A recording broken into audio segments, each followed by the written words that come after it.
Hello students.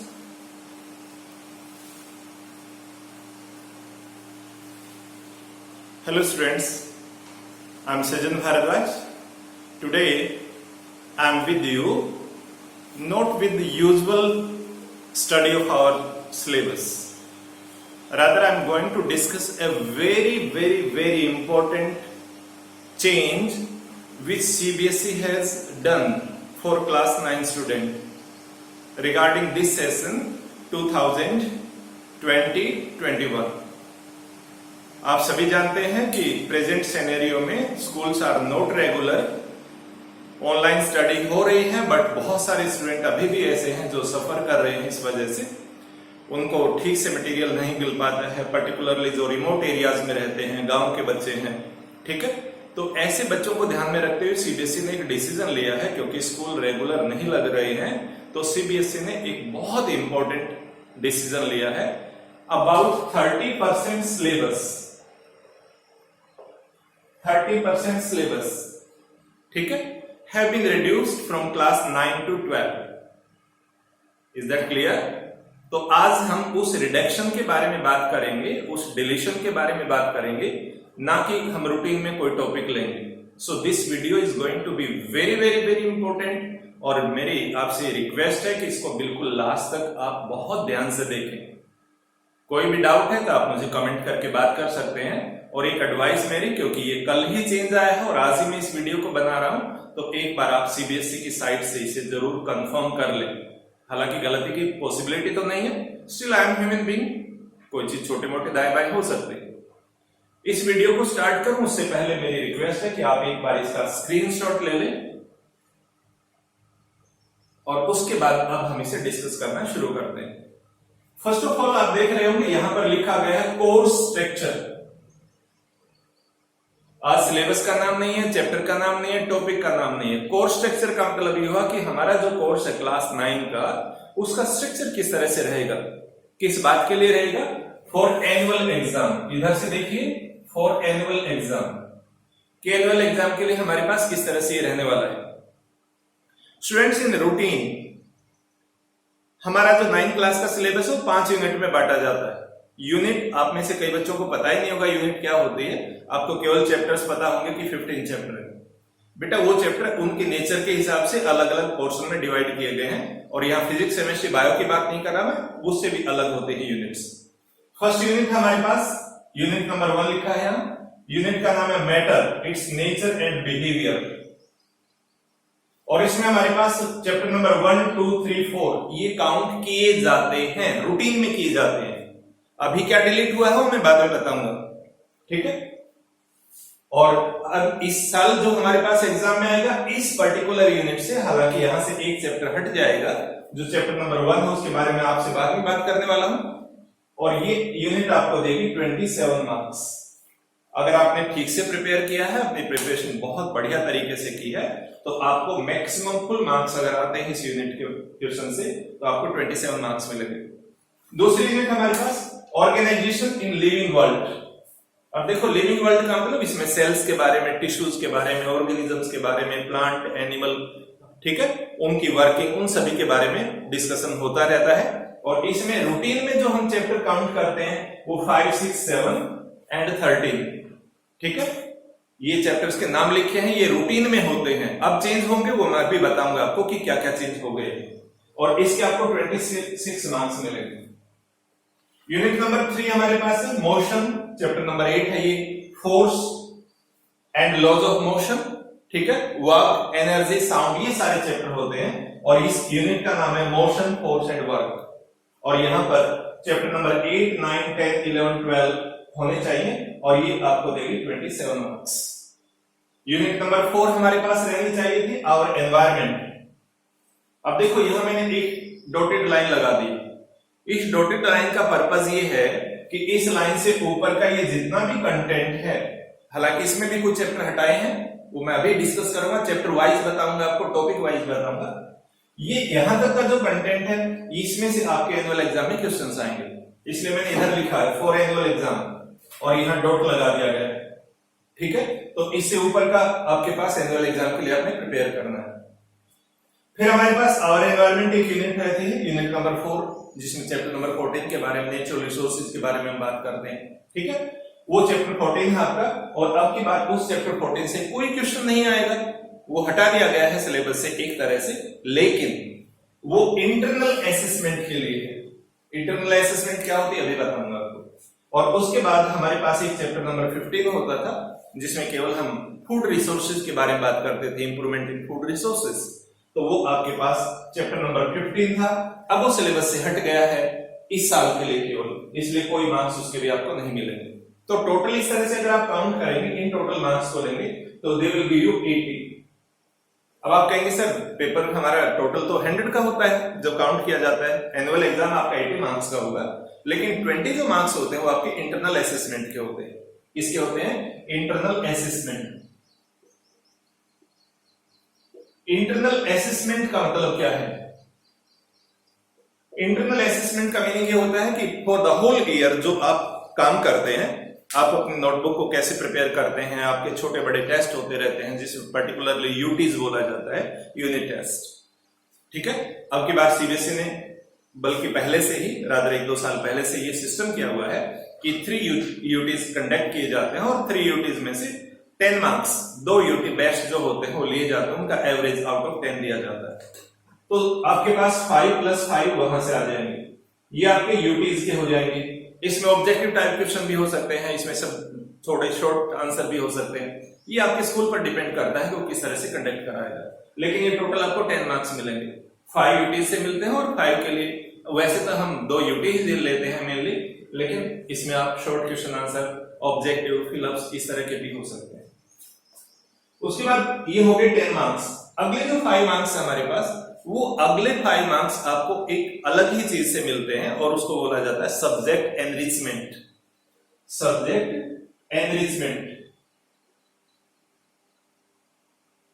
अब कई बच्चों को ये नहीं पता होता सब्जेक्ट एनरिचमेंट का मतलब क्या है। एनटी आएगा, यहाँ एन लिखा नहीं गया है, ठीक है। तो सब्जेक्ट एनरिचमेंट का मतलब आप अपनी नोटबुक बनाते हैं, चार्ट्स बनाते हैं, कितने ब्यूटीफुल उनको बनाते हैं, कितना अच्छे से डेकोरेट करके रखते हैं, वो सारे का सारा कि आपका इंप्रेशन किस तरह का है, वो सब्जेक्ट एनरिचमेंट में जाएगा और उसका आपको 5 मार्क्स मिलेंगे।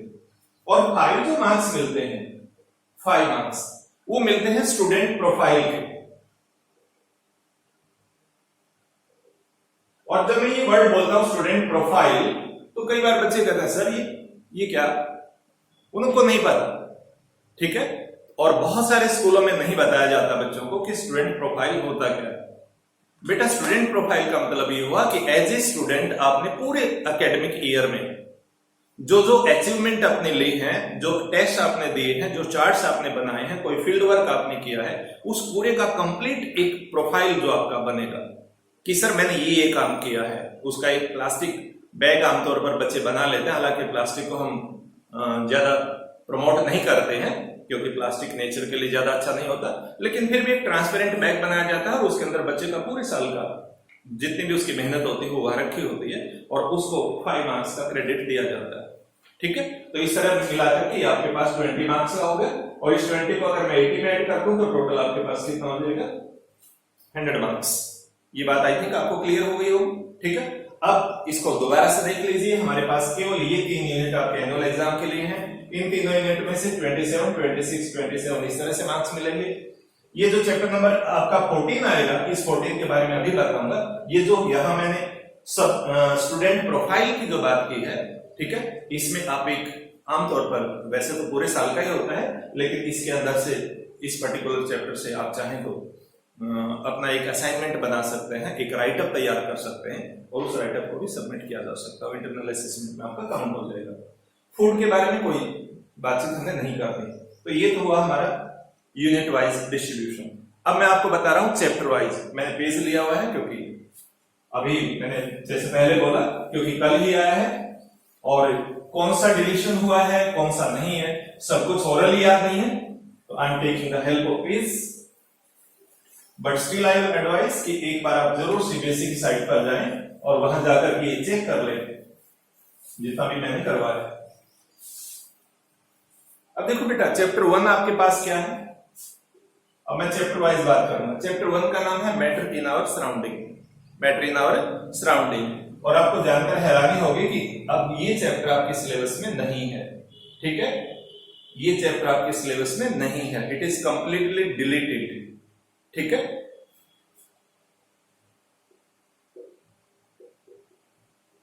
Complete deleted.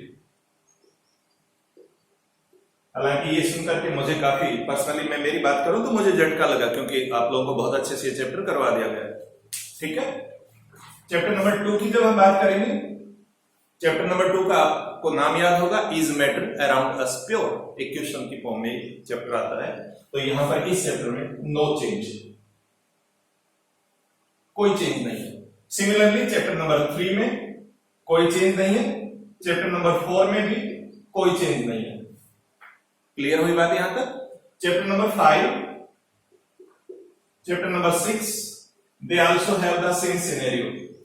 इसका मीनिंग ये हुआ कि चैप्टर 2 से लेकर के 6 तक कोई चेंज नहीं है। क्लियर है? चैप्टर्स के नाम आपको पता है। चैप्टर 1 कंप्लीट डिलीटेड हो गया, 2 से लेकर 6 तक कोई चेंज नहीं है।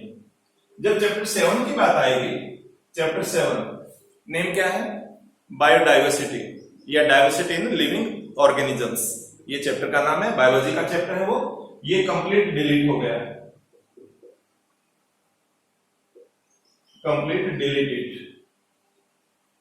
पूरी तरह हट गए। इस चैप्टर का कोई भी पोर्शन आपके सिलेबस में अब नहीं है। बोलो 7 तक कंप्लीट हो गया, समझ में आ गई बात है? उसके बाद चैप्टर 8 की बात करो, नो चेंज। चैप्टर 9 की बात करें, इसमें भी कोई चेंज नहीं है। चैप्टर 10 की बात करें, यहां पर चेंज है। चैप्टर 10 का नाम क्या है? ग्रेविटेशन। अगर आप बच्चों ने ये चैप्टर कभी देखा हो खोल करके, तो ग्रेविटेशन के बाद पहले ग्रेविटेशन आता है, यूनिवर्सल लॉ ऑफ ग्रेविटेशन आता है, उसके बाद मास आता है, वेट आता है। All these topics are still present in the syllabus. लेकिन उसके बाद चैप्टर नंबर 9 में हमारे पास एक टॉपिक आता है, और वो टॉपिक आपके पास एक तरह से हम कह सकते हैं, चैप्टर नंबर 10 में, सॉरी 9 नहीं, चैप्टर नंबर 10 में। उसके बाद आएगा हमारे पास फ्लोटेशन। देखो इसके 2 हिस्से हैं, चैप्टर 10 के 2 हिस्से लिख रहा हूं मैं। एक है ग्रेविटेशन,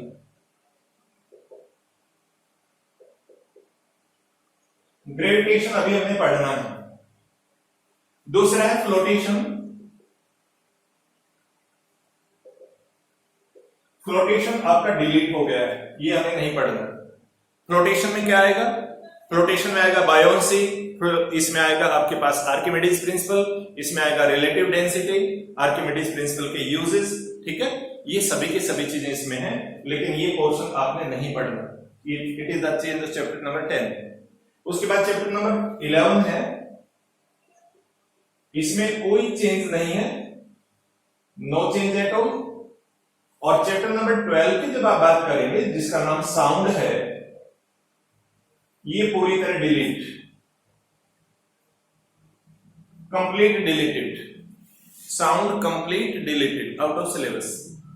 शायद आपको सुन करके काफी अच्छा लगा होगा। थोड़ा टफ चैप्टर भी है ये, बच्चों को कई बार ऐसा लगता है, बट पर्सनली मुझे लगता है कि sound is a very very important form of energy, और हमें इसके बारे में डिटेल पता होना चाहिए।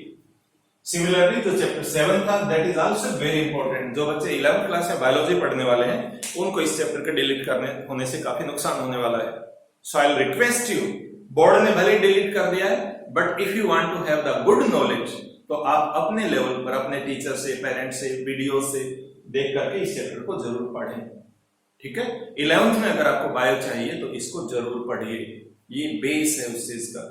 बायोडाइवर्सिटी यानी how the life is there in our surrounding, unicellular से और मल्टीसेलुलर तक पूरा डिटेल्ड इसमें बताया गया है। मेन चीजें बहुत क्लियरली बताई गई हैं, तो वो चैप्टर आप जरूर पढ़ेंगे प्लीज।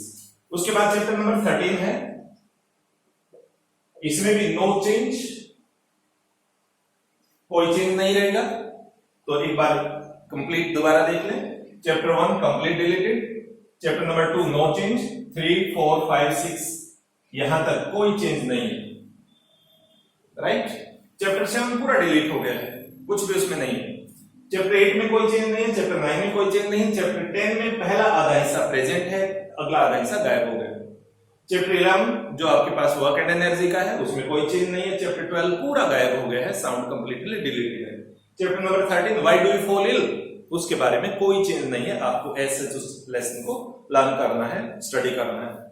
जब चैप्टर नंबर 14 की बात आएगी, चैप्टर 14 इसका नाम क्या है, नेचुरल रिसोर्सेज, ठीक है। अब ये जो नेचुरल रिसोर्सेज वाला चैप्टर है, ये चैप्टर आपके एनुअल एग्जाम के लिए नहीं है, ये चैप्टर केवल किसके लिए है, फॉर इंटरनल असेसमेंट। मैंने शुरू में बताया था, इसमें आप अपना राइटअप तैयार कर सकते हैं, आपका जो स्टूडेंट प्रोफाइल होता है उसके अंदर आप सबमिट कर सकते हैं, 5 मार्क्स देने में आपको ये हेल्प करेगा। It is only for internal assessment, ध्यान करिए, एनुअल एग्जाम के लिए नहीं है, एनुअल एग्जाम में कोई क्वेश्चन नहीं आएगा, ये आप पहले प्रिपेयर करेंगे। और चैप्टर नंबर 15 की अगर हम बात करते हैं, जो आपके पास फूड रिसोर्सेज के बारे में है, अब इसके बारे में भी पूरी तरह से क्या है, कंप्लीट डिलीटेड, कंप्लीट डिलीटेड, पूरी तरह गायब हो गई, ठीक है। So these are the changes chapter wise. I hope आपको ये बात समझ में आ गई होगी। अब इनसे रिलेटेड हमारे पास कुछ न्यूमेरिकल प्रैक्टिकल्स होते हैं, तो प्रैक्टिकल वैसे तो स्कूल में जब आप जाएंगे तो आपके टीचर आपको बता देंगे, फिर भी मैं आपको बता देता हूं। 2 एक्सपेरिमेंट हमारे पास शुरू के ऐसे डिलीट हुए हैं जो फर्स्ट चैप्टर में काउंट होते थे। One was regarding the separation, separation हम चीजों को कैसे सेपरेट करते हैं। तो 3 चीजों का मिक्सर आता था बेटा, सॉइल, साल्ट, ठीक है, कॉमन साल्ट, और एक आपके पास ऐसे साल्ट होते हैं जो डायरेक्ट सॉलिड स्टेट से गैसेस में चले जाते हैं। चैप्टर 1 तो आपने पढ़ लिया ना, सब्लिमेशन पढ़ा होगा, तो उसमें अमोनियम क्लोराइड है, कैम्फर है, इस टाइप के जो मटेरियल होते हैं, उन तीनों का जो मिक्सर होता था उसको सेपरेट करने का एक्सपेरिमेंट था, वो डिलीट हो गया है। दूसरा वाटर का बॉइलिंग पॉइंट और आइस का मेल्टिंग पॉइंट, ये एक्सपेरिमेंट था, ये भी डिलीट हो गया है। अब क्योंकि साउंड का चैप्टर ही नहीं रहा, तो साउंड से रिलेटेड एक्सपेरिमेंट का भी कोई सेंस नहीं बनता है, तो हमारे पास laws of reflection of sound था, ये भी चला गया है। और एक वर्ड होता है पल्स, पल्स वैसे तो हमारी ये भी पल्स होती है, लेकिन साउंड के चैप्टर में भी पल्स वर्ड आता है। पल्स का मतलब sudden change in the intensity of sound, ठीक है। तो जो पल्स होती है हमारे पास, या एक कोई रोप है, रोप का आप जस्ट जर्क देते हैं तो उसमें एक पल्स डेवलप होती है, उसकी स्पीड को फाइंड करने का एक्सपेरिमेंट था, वो भी अब आपका नहीं है। और एक एक्सपेरिमेंट हमारे पास जो चैप्टर नंबर 7 है, क्योंकि अभी चैप्टर ही नहीं रहा, चैप्टर नहीं पढ़ाया जाएगा तो बच्चे उससे रिलेटेड एक्सपेरिमेंट कैसे करेंगे। तो इसमें कुछ कैरेक्टर्स, कुछ ऑर्गेनिज्म थे, स्पाइरोगायरा, ये एक ऐसा ऑर्गेनिज्म होता है जिसको अगर बीच में से काट दें तो अपने आप 2 बन जाते हैं, 4 बना दें तो 4 बन जाएंगे, डेवलप हो जाते हैं, स्पाइरोगायरा बोलते हैं इसे, ठीक है। 10th क्लास में भी इसके बारे में आएगा आपके पास, और फिशन का एक टॉपिक आएगा, वहां पढ़ेंगे। एक होता है एगेरिकस, एगेरिकस मतलब जिसको शायद मशरूम के नाम से भी आप समझ सकते हैं, इसको स्टडी करने का था, मोस, इसको स्टडी करने का था। इनमें क्या क्या कैरेक्टरिस्टिक्स होती हैं, ये टॉपिक अब आपके पास एक्सपेरिमेंट के फॉर्म में नहीं है। एक था हमारे पास अर्थवॉर्म, कॉकरोच, इस तरह के ऑर्गेनिज्म के या तो पिक्चर देखिए या मॉडल देखिए और उनकी कैरेक्टरिस्टिक को स्टडी करके नोट करने का था। कॉकरोच के बारे में, अर्थवॉर्म के बारे में, इस तरह के ऑर्गेनिजम्स के बारे में एक्सपेरिमेंट था ये। उनके फोटो देख करके, चार्ट देख करके, या उनके मॉडल अगर लैब में है तो मॉडल देख करके उनकी कैरेक्टरिस्टिक पढ़नी थी और उनको नोट डाउन करना था, तो ये भी अब आपके सिलेबस में नहीं है। और एक आपके पास कुछ प्लांट के बारे में था, ठीक है, जिनके फाइलम आपने नोट डाउन करने थे, नोट प्लांट, सॉरी, कॉकरोच वगैरह के फाइलम नोट करने थे। और एक ये पता करना था कि इनमें जहां ये रहते हैं, that is called habitat, habitat किस तरह के होंगे, वहां पर इनमें एडेप्टेशन क्या होती है। और लास्ट था प्लांट के बारे में, मैं पहले प्लांट बोल गया था, लास्ट प्लांट के बारे में था कि हमारे पास ऐसे प्लांट जिनके अंदर जो सीड होता है, उस सीड के अंदर क्या सिंगल फॉर्म है या उसके अंदर 2 अलग अलग पीसेस हैं। सिंगल होता है उसको बोलते हैं मोनोकोट, ऐसे 2 पीस बन जाए इक्वल साइज के उसको बोला जाता है डाइकोट। जितने भी दाल वाले पौधे होते हैं डाइकोट होते हैं। बाकी जो आपके पास जैसे वीट होता है, बार्ले होता है, ठीक है, मेज होता है, वो मोनोकोट होते हैं। तो मोनोकोट और डाइकोट प्लांट के रूट के बारे में, उनके लीव्स के बारे में, उनके फ्लावर्स के बारे में कैरेक्टरिस्टिक स्टडी करने का था, नोट डाउन करने का था, वो एक्सपेरिमेंट भी अब आपके पास नहीं है, ठीक है। So this is all about the course structure for class 9, subject science. और ये 086 लिखा है, ये आपका सब्जेक्ट कोड है। 10th क्लास में भी कोड सेम ही रहेगा, ठीक है। हर सब्जेक्ट का सीबीएसई ने अलग अलग कोड मेंशन किया है, जो आप फॉर्म फिल करते हैं तो उसमें काम आता है। तो साइंस के लिए कोड रहेगा 086, 10th में भी 086 ही रहेगा और 9th क्लास में भी। So this is all about this video. I hope आपको ये समझ में आ गया होगा। मैं फिर से रिक्वेस्ट करूंगा, अगर आपको कोई भी डाउट है तो सीबीएसई की ऑफिशियल वेबसाइट है cbsc.nic.in, उस पर जाइए और एक बार वहां से जरूर कंफर्म कर लें। I have tried my best, still कोई गलती रह सकती है, मैं फिर से कह रहा हूं, हालांकि होगी नहीं, बट स्टिल आई से कि वहां से एक बार चेक कर लें एंड इसको बहुत अच्छे से पूरे साल के लिए एक से ज्यादा बार आप इसे देखिए, कंप्लीट देखिए, ये आपके काम आएगा। ठीक है, और अगर आपको ये पसंद आता है, मेरी मेहनत आपको सही लगती है, तो प्लीज आप इसे लाइक जरूर करें। उसमें आपके कोई पैसे नहीं लगते, कोई एनर्जी नहीं लगती, बट मुझे मोटिवेशन मिलता है। Thank you, enjoy the day.